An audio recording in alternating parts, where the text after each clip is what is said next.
Colombine, Pierrot et Polichinelle, connue aussi sous le nom de la Grande Colombine. Une jolie femme au comble de la joie qui s'avance vers nous. Voilà Colombine. Elle s'élève légère comme une plume au-dessus d'une fête costumée, parsemant de fleurs d'autres personnages. Hommes et femmes pris eux aussi dans le tourbillon de la fête. Le visage à peine éclairé, c'est la féminité et la jeunesse qui semblent triompher dans toute leur splendeur. C'est Jules Chéret, parisien de naissance mais niçois d'adoption, qui a réalisé cette belle Colombine. Un pastel de très grande dimension, 198 cm sur 139.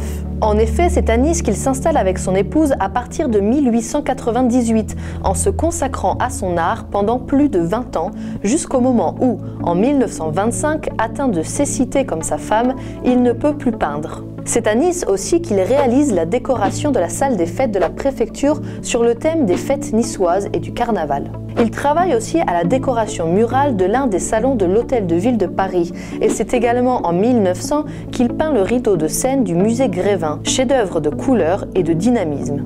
Dans ses œuvres, Chéret s'inspire de son maître Antoine Watteau, le peintre des fêtes galantes, qui manifeste la nostalgie d'un monde imaginaire, léger, où triomphe l'amour et le raffinement. Ce monde est évoqué aussi par Verlaine dans le recueil Les Fêtes galantes. Mais cette belle Colombine tient aussi à l'affiche, genre qui a permis à Chéret de se faire apprécier, devenant vite une référence en matière de publicité avec ses chérettes. Sa renommée est aussi due en partie au baron Joseph Vita, un de ses plus fervents admirateurs, qui a fait cadeau à la ville de Nice en 1925 d'une grande partie de sa prestigieuse collection d'œuvres de Jules Chéret, à l'origine du musée des Beaux-Arts de Nice. Dans ses œuvres, le peintre évoque un univers festif, imaginaire, peuplé de personnages aériens.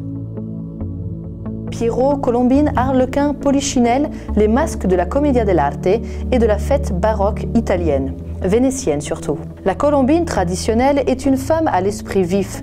Elle symbolise l'indépendance et le franc-parler. Souvent courtisée, elle sait utiliser les hommes pour parvenir à ses fins. Ces qualités ont peut-être fasciné Chéret qui en a fait la protagoniste de plusieurs de ses créations, s'inspirant toujours de modèles vivants, sa femme ou d'autres personnalités qu'il aimait déguiser pour recréer l'atmosphère de la fête.